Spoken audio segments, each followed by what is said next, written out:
마스크를 쓴 남자들. 한 장, 밤에 달리기. 알다시피 이미 뭔가 잘못된 상태로 시작되는 밤들이 있다.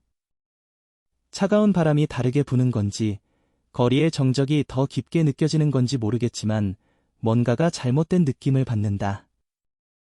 그날 금요일 나는 몇 시간 동안 운전을 하며 짧은 운행을 여러 번 했다. 승객들이 날씨나 교통에 대해 불평하거나 아니면 자신의 문제에 빠져 침묵을 유지하는 걸 들으면서 말이다. 내겐 그저 또 다른 평범한 밤일 뿐이었다. 적어도 그때는 그렇게 생각했다. 교대가 끝나기까지 15분 정도 남아 있었다. 택시 계기판의 시계는 밤 11시 45분을 가리키고 있었다. 보통 이 시간쯤이면 집에서 기다리고 있을 휴식을 생각하며 운행을 거절하기 시작한다. 하지만 그날 밤 나는 달랐다. 나는 받아들였다. 화면에 뜬 이름은 관이었고 주소는 오거스터 근처 중심가의 어느 거리였다. 바와 클럽이 있는, 사람들이 항상 오가며 계속해서 북적이는 그런 지역이었다. 별거 없겠지 하고 생각했다. 그런데 코너를 돌고 소년을 태우기 위해 다가가자 척추를 타고 오싹한 기운이 느껴졌다. 아마도 그저 공기의 습기 때문이었거나 아니면 더 깊은 무언가였을지도 모른다.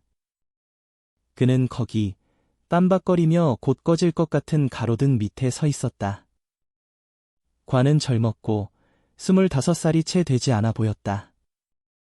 학생들이 항상 가지고 다니지만 정작 진짜 책은 들어있지 않은 것 같은 그런 종류의 가방을 메고 있었다. 그의 표정은 긴장되어 보였다. 그의 눈은 이리저리 방황하며 나를 보지 않고 있었다. 그가 택시에 타자마자 나는 그가 가지고 온 무거운 에너지를 느낄 수 있었다. 안녕하세요, 친구. 어디로 갈까요? 나는 최대한 친근하게 들리도록 노력하며 물었다. 안녕하세요? 와. 그는 잠시 망설였다. 마치 마음을 바꾸려 하거나 상황을 재평가하려는 듯 보였다. 하모니아 거리 한류 스타로드 빌라 마달레나 강남로 가주세요. 나는 그 거리를 알았다. 보헤미안 풍의 동네로 꽤 조용한 곳이었다. 그래서 깊이 생각하지 않고 GPS에 주소를 입력하고 출발했다. 차 안은 조용했고 엔진 소리와 젖은 아스팔트를 미끄러지는 타이어 소리만 들렸다. 밤비가 택시 유리에 작은 방울들을 남겨 가로등 불빛 아래 반짝였다. 그런데 차 안의 침묵은 달랐다. 그것은 긴장된, 불편한 침묵이었다. 나는 때때로 백미러를 통해 관을 바라봤다. 그는 창밖을 보고 있었지만 몇 초마다 측면 거울을 흘깃흘깃 쳐다보며 마치 자신을 놀라게 할 무언가를 기다리는 것 같았다. 누군가에게 쫓기는 것처럼 보였다. 괜찮아요. 나는 얼음을 깨려는 듯 물었다. 관은 백미러를 통해 나를 바라보았지만 그의 눈은 멀리서 방황하는 듯 했다. 괜찮아요. 그냥 긴 하루였어요. 긴 하루, 그것은 100가지 의미를 가질 수 있었다. 직장에서의 문제일 수도 있고 여자친구와의 싸움일 수도 있었다. 하지만 그가 말한 방식은 더 깊게 들렸다. 뭔가가 그를 괴롭히고 있는 것이 분명했다. 나는 일에 집중하려고 노력하며 승객의 이상함에 신경 쓰지 않고 운전하던 중 무언가를 깨달았다. 우리 뒤에 차가 있었다. 여기까지는 별일 없었다. 우리는 상파울루 중심가에 있고 항상 차들이 있다. 하지만 이 차는 달랐다. 검은색 세단에 어두운 창문을 가지고 있었으며 번호판이 없었다. 그리고 내가 어떤 길이나 우회로를 택하더라도 그 차는 우리 뒤에 붙어 있었다. 적당한 거리, 너무 가깝지도 너무 멀지도 않게. 나는 익숙한 불편함을 느끼기 시작했다.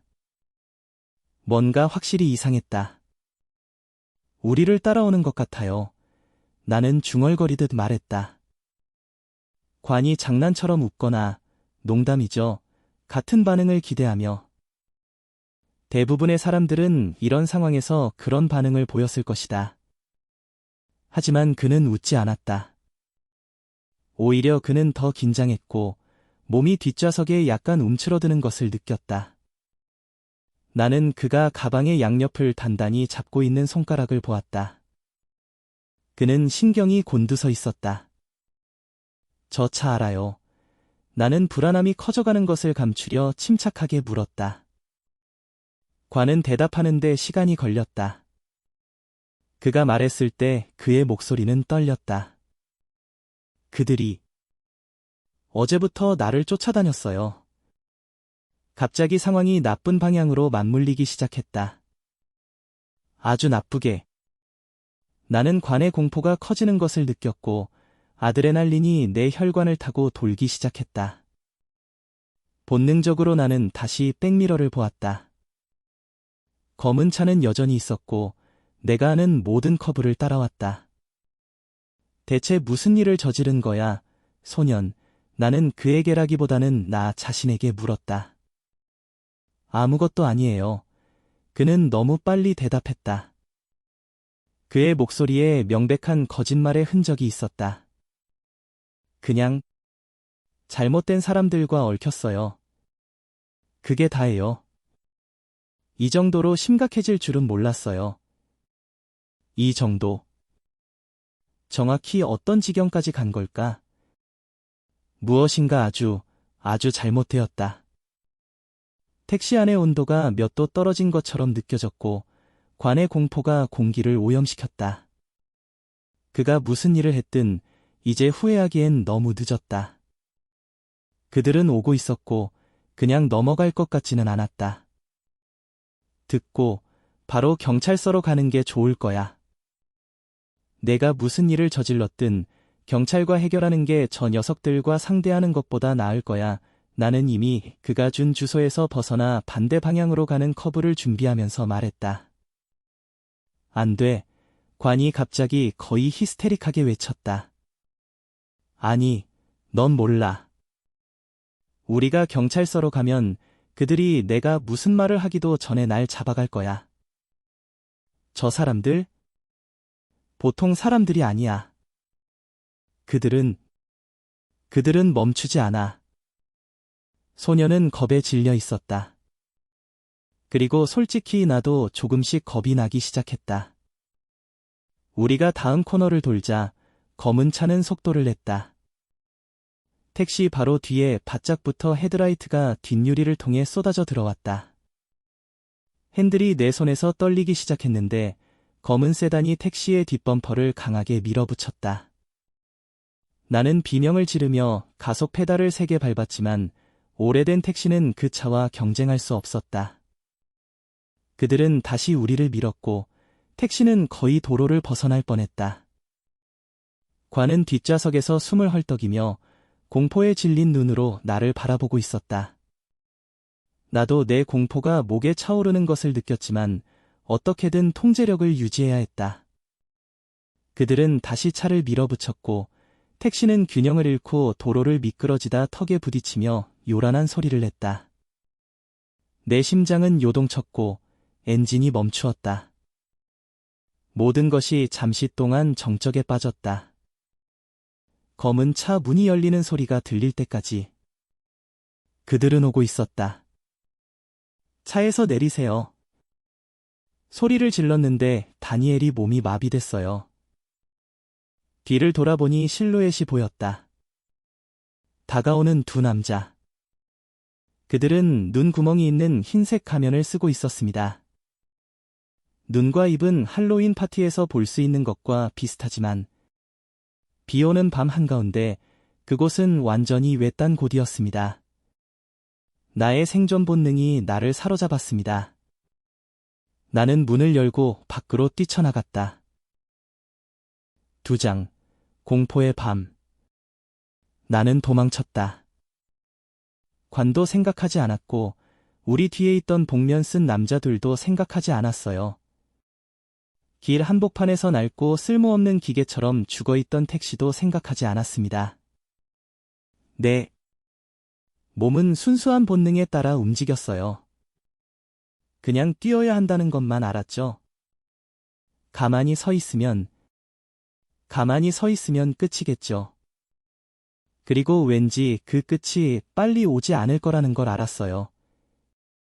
비는 여전히 더 세게 내리고 있었고 얼음 바늘처럼 제 피부를 때리고 있었습니다. 황량한 도시의 거리는 끝없이 펼쳐진 것 같았고 모든 소리는 원래보다 더 크게 들렸습니다. 더 크게 들렸습니다. 제 신발은 아스팔트 위에서 축축하고 반복적인 소리를 냈습니다. 그 소리 말고는 제 숨소리밖에 들리지 않았습니다.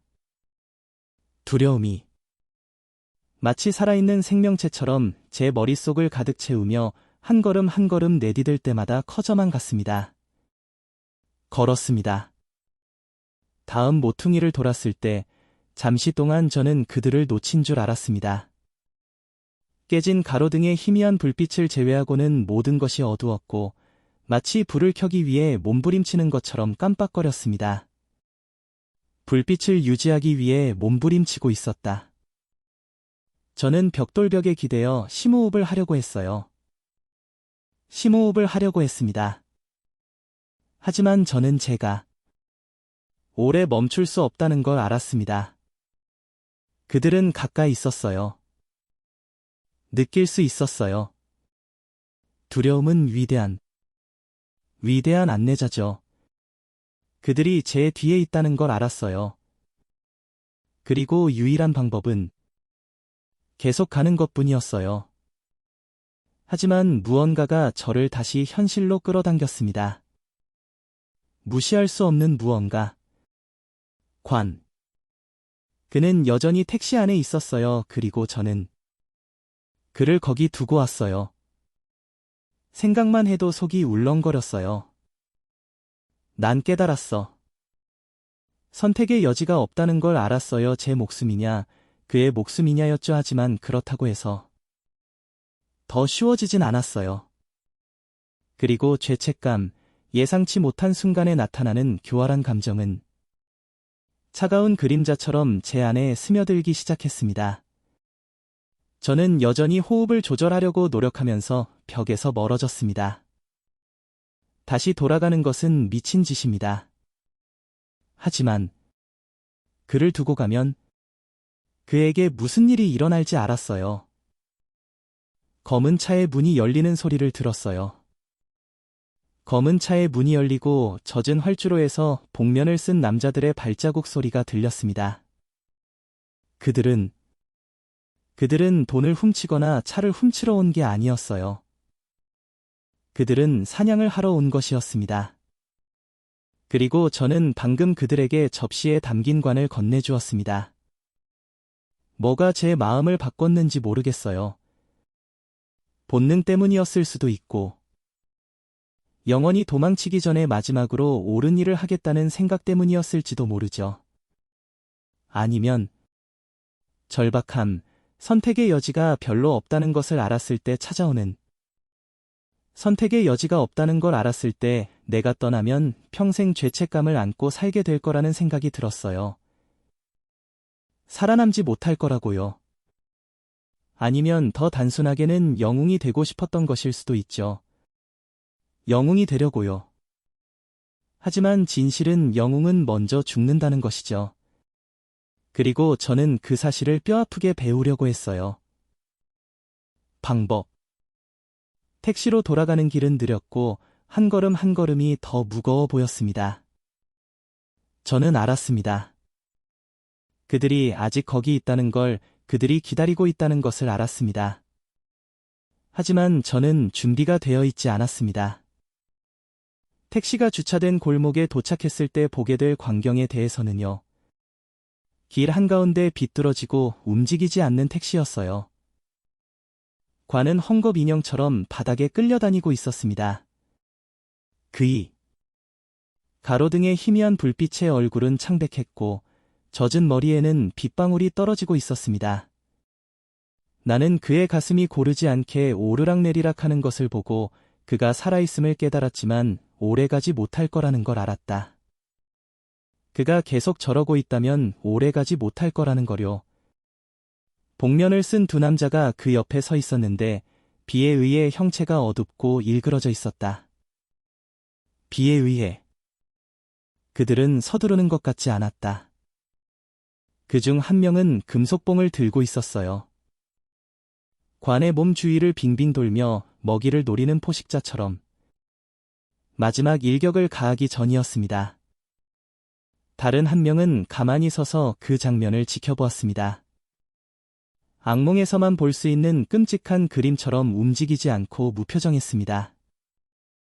악몽에서나 볼 수 있는 제 심장이 너무 두근거려서 그들이 들을지도 모른다는 생각이 들었습니다. 그들은 아직 나를 보지 못했습니다. 하지만 그건 오래가지 못했습니다. 저는 주차된 차 뒤로 몸을 숨기고 정신없이 빠져나갈 방법을 찾았습니다. 탈출구, 제가 할 수 있는 일은 많지 않았습니다. 그들은 2명이었고 저는 1명뿐이었어요. 그들은 무장을 하고 있었고 저는 그 상황에 어떻게 대처해야 할지 생각조차 할 수 없었습니다. 유일한 방법은 두 사람이 무슨 짓을 하는지 깨닫기 전에 관을 잡고 도망치는 것이었습니다. 3장, 사냥꾼의 게임. 나는 혼자였다. 관의 발자국 소리가 저 멀리 사라지고 빗소리와 섞여 사라졌다. 내 숨소리 외에는 아무것도 들리지 않았다. 헐떡이는 소리였다. 절망적인 공포 영화에서 주인공이 잡히기 직전하지만 이건 영화가 아니었죠. 그리고 저는 캐릭터가 아니었죠. 복면을 쓴 남자들이 가까이 있었어요. 느낄 수 있었어요. 제 주위의 공기는 무겁고 마치 그 자체의 밀도를 가진 공포가 숨막히게 하는 것처럼요. 나는 쓰레기통 뒤로 몸을 숨겼고 몸을 차가운 금속에 밀착시키며 최대한 몸을 작게 만들려고 노력했습니다. 가능한 한 작게. 공기 중에 썩은 냄새가 콧속을 파고들었지만 나는 거의 집중할 수 없었습니다. 지금 중요한 것은 살아남는 것이었습니다. 인간의 마음은 겁에 질리면 이상한 짓을 합니다. 몇 초. 껌처럼 늘어나는 것 같았습니다. 제 생각은 혼란스러웠고 옛 기억과 지금 일어나고 있는 일 사이를 오가며 혼란스러웠어요. 악몽이 반복되는 것처럼 말이죠. 나는 어떤 흔적이라도 붙잡으려고 노력했습니다. 하지만 두려움, 즉 진짜 두려움은 똑바로 생각하지 못하게 합니다. 그것은 원시적이고 모든 것을 소비하는 동물입니다. 컨테이너 뒤에 숨어서 얼마나 오래 서 있었는지 모르겠어요. 기다렸어요.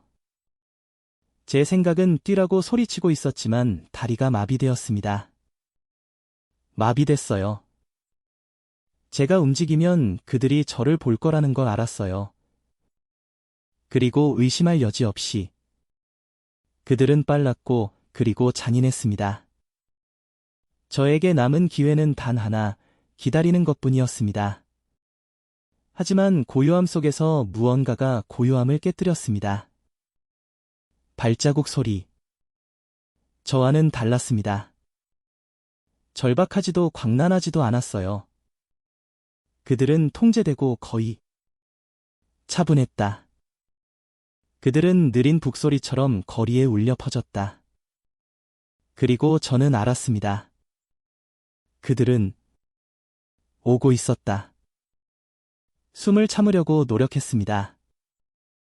공황이 온몸을 지배할 때 이렇게 해본 적이 있는지 모르겠지만 목구멍에서 비명을 참는 것과 같습니다. 공황이 온몸을 지배하는 동안 이걸 시도해 본 적이 있는지 모르겠지만 비명을 목구멍에 참는 것과 같아요. 밖으로 나오고 싶어 합니다. 몸은 소리를 내고 싶어 합니다.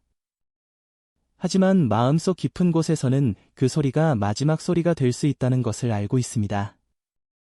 마지막 소리. 발소리가 가까이 다가왔습니다. 그리고 목소리가 들렸죠. 숨을 수 있을 것 같아? 그들 중 하나가 말했다. 목소리는 낮고 거의 부드러웠어요. 나쁜 악몽에서나 들을 수 있는 목소리였어요. 저는 그들 중 한 명이 말하는 것을 처음 들었습니다. 왠지 모르게 더 겁이 났어요. 그 고요함에는 비현실적인 무언가가 있었습니다. 마치 고양이와 쥐의 게임을 하는 것 같았고, 저는 그들이 이길 것을 이미 알고 있는 상품에 불과했습니다. 그들이 이길 것을 알고 있었죠. 다른 목소리가 첫 번째 목소리에 합류했습니다. 더 진지하고 더 깊었습니다. 하지만 냉정함은 똑같았어요. 잘 뛰었습니다. 하지만 게임은 끝났습니다. 온몸이 떨렸습니다. 나는 그들을 믿고 싶지 않았다. 그들은 내가 어디 있는지 몰랐어요. 그랬어요. 협박 전술이었어요. 그래야만 했어요. 나는 눈을 억지로 감았어. 내 마음속 어둠 속에 숨을 수 있는 것처럼 눈을 감았다. 하지만 목소리는 한 단어 한 단어 더 가까이서 계속되었습니다. 이리 와서 놀아. 운전사 첫 번째 음성이 들렸고, 이제는 너무 가까워져서 그의 존재를 맹세할 수 있었습니다. 맹세컨대 그의 존재를 느낄 수 있었어요. 제 등에 무게가 실린 것처럼요. 그때 소리가 들렸어요. 칼날이 칼집에서 빠져나오는 소리였어요. 정신이 무슨 일이 일어나고 있는지 처리하기 전에 몸이 반응했습니다. 저는 뛰어내렸어요. 제 자리에서 뛰어내려 비틀거리며 넘어질 뻔했고, 젖은 바닥에 발이 미끄러졌습니다. 젖은 바닥. 어디로 달려가야 할지 몰랐고, 그저 그곳을 빠져나가야 한다는 것만 알았어요. 거기서 빠져나와야 한다는 생각뿐이었죠. 내 앞의 길은 끝없는 터널 같았고, 한 걸음 한 걸음 내디딜 때마다 그들의 비명은 점점 더 멀어졌습니다. 더 멀어졌습니다. 하지만 뭔가 이상했어요.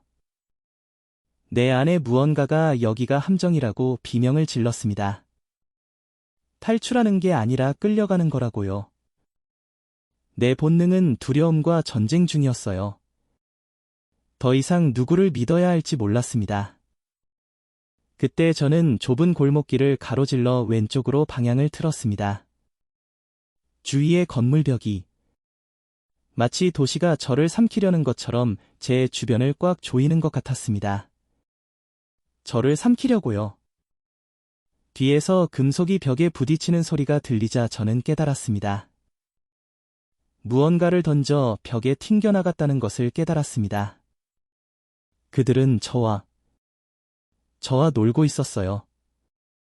이제 호흡이 통제 불능 상태였습니다. 공기가 무겁게 느껴졌고 폐로 끌어들이기 힘들었습니다. 폐의 발자국 소리만이 거리의 유일한 메아리였지만 나는 여전히 감히 뒤를 돌아볼 수 없었다.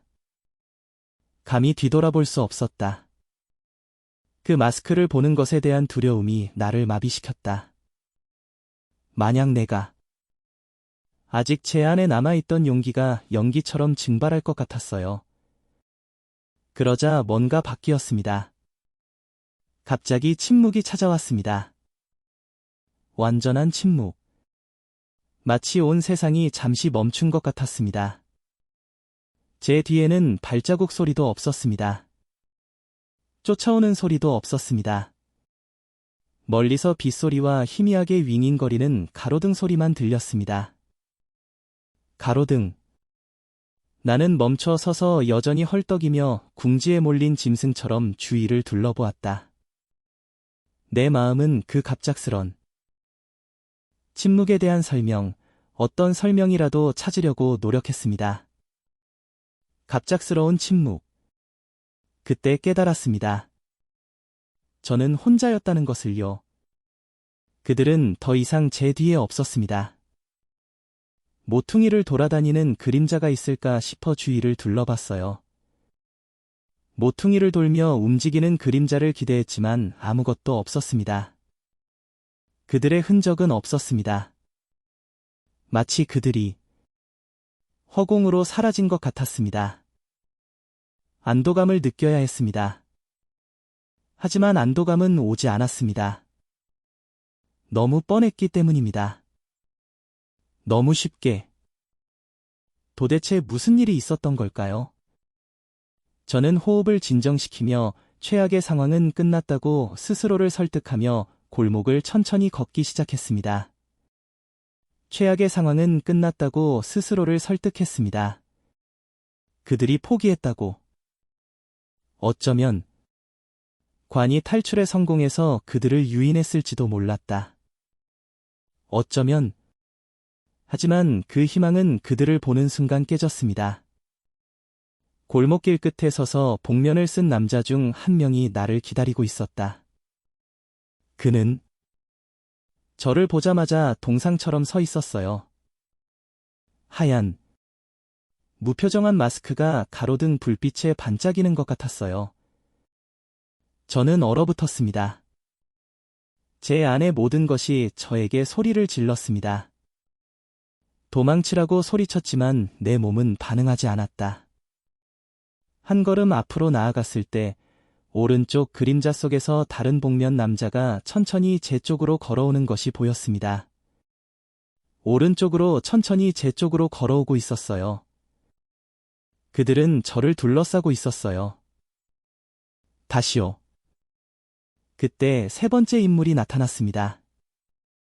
관.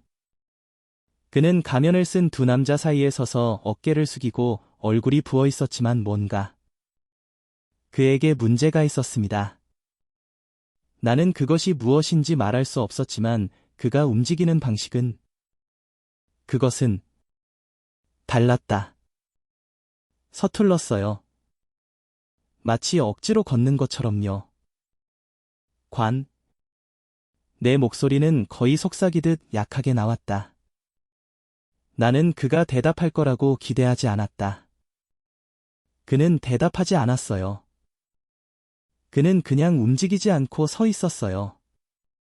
그러다 천천히 관이 고개를 들었어요. 그는 마스크를 쓰고 있었어요. 심장이 멈췄어요. 그들이 그를 잡았어요. 그들이 그를 변형시켰어요. 공포가 전기 충격처럼 밀려왔고 그 순간 저는 진실을 알았습니다. 나는 결코 도망치지 않았다.